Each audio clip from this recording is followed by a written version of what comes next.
Buenos días, buenas tardes. Les habla Danilo Antón. Estoy presentando nuevamente el canal Mitos y Verdades y compartiendo el video titulado Medio Oriente, tierra de pocas lluvias y mucha sangre.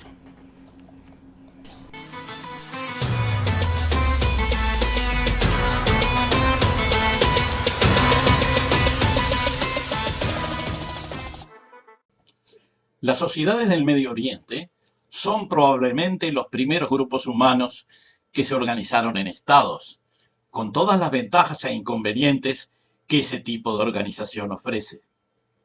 En efecto, hace 5.000 años aproximadamente, ya había estado funcionando en el valle del río Nilo y la llanura de los ríos Éufrates y Tigres. Eran zonas fértiles y con mucha insolación, pero carentes de lluvias y humedad en los suelos.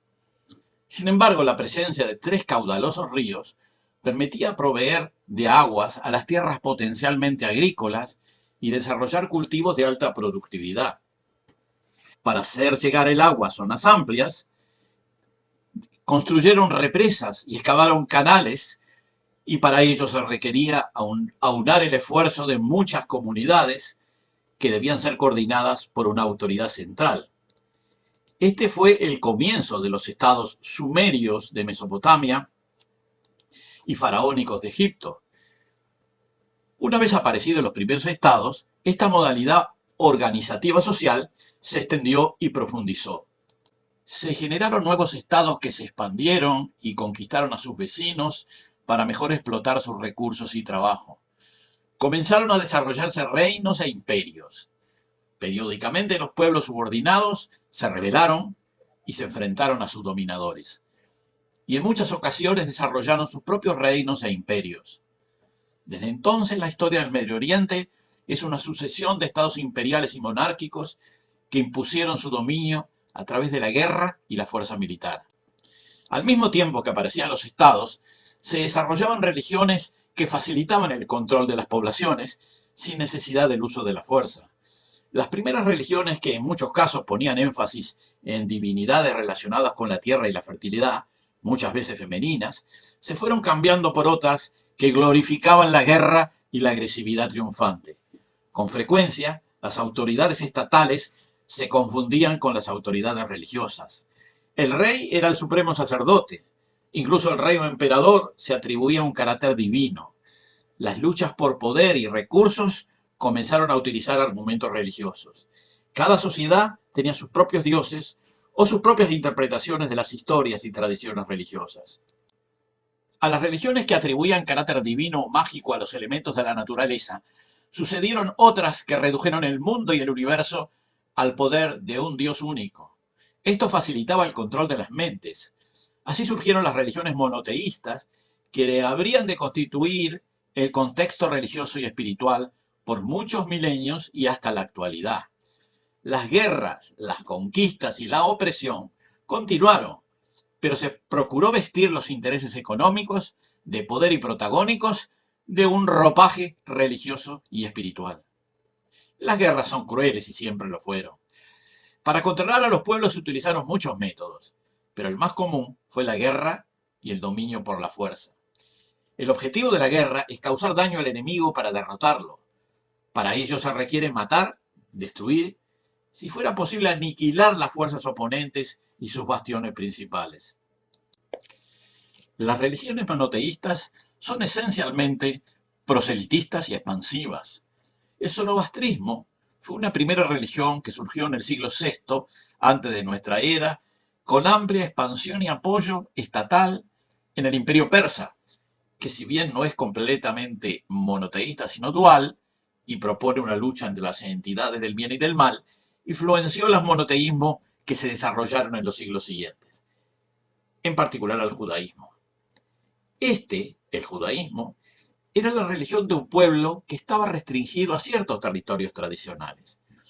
Según Kamel Shalibi, un académico libanés de gran prestigio, en su primera etapa el pueblo judío estaba establecido en el sur de Arabia, en la región denominada Asir, y que recién algunos siglos después reaparecería en el territorio de Palestina. A partir del siglo VI, antes de nuestra era, el judaísmo pasó a ser una religión proselitista. Promovieron las conversiones y se crearon importantes comunidades judías que no estaban constituidas por población hebrea en Medina, en Arabia, en Alejandría, en Egipto, y en Etiopía, entre otros lugares. Todavía en el siglo IX, el judaísmo se expandió a territorios al norte del Mar Caspio, en la cuenca del río Volga y zonas adyacentes, incorporándose como religión oficial del reino házaro, que duraría como tal hasta los siglos XI y XII. Luego de la disolución del reino házaro, muchos de los creyentes judíos emigraron a Europa, constituyendo la base de los judíos askenazi de Europa Oriental y Central. En los siguientes siglos el judaísmo cambió sus políticas proselitistas y pasó a ser una religión que restringía las conversiones de los no judíos. El cristianismo, como típica religión monoteísta, es fuertemente proselitista, lo cual le permitió difundirse en todo el Imperio Romano, tanto en el occidente como en el oriente. Cuando el emperador romano Constantino declaró religión oficial al cristianismo, el proselitismo pasó a ser un asunto de Estado y a partir de ese momento la expansión de esta religión fue muy rápida en toda la región mediterránea y más tarde en Europa central y oriental. Cuando se dividió el cristianismo más tarde en romano y ortodoxo, bizantino, fueron dos los poderes estatales que entraron en pugna desde entonces el cristianismo. El Islam surgió 3 siglos antes de la separación de las iglesias cristianas, que emergió de Arabia y tuvo una actitud hiperproselitista apelando a sus conquistas militares y a la aplicación de políticas discriminatorias que promovían la conversión. A su vez, ya desde sus orígenes en los siglos VII y VIII, el Islam se dividió en 2 corrientes principales, el sunismo y el chiismo, que también apelaron a menudo a enfrentamientos militares para asegurar sus dominios territoriales y en la conciencia de las gentes. En los siglos siguientes, en estas grandes corrientes del monoteísmo euroafroasiático, aparecieron nuevas tendencias religiosas, a veces llamadas herejías o sectas, que repetidas veces combatieron por el control de los territorios y las mentes de las personas. En definitiva, la historia de los últimos 14 siglos en Europa, Asia Occidental y Norte de África fue una lucha cruenta y sin cuartel de los diferentes sistemas jerárquicos religiosos por imponer sus dominios, con un saldo de millones de muertos, heridos y numerosas migraciones. En los 5.000 años de historia del Medio Oriente hubo cientos de guerras, decenas de miles de batallas, cientos de millones de muertos, innumerables obras humanas destruidas, sociedades enteras eliminadas, culturas excluidas, emigraciones en masa, limpiezas étnicas, esclavitud, torturas sistemáticas. No consideremos que las sociedades del Medio Oriente son peores que otras sociedades que hay en el mundo.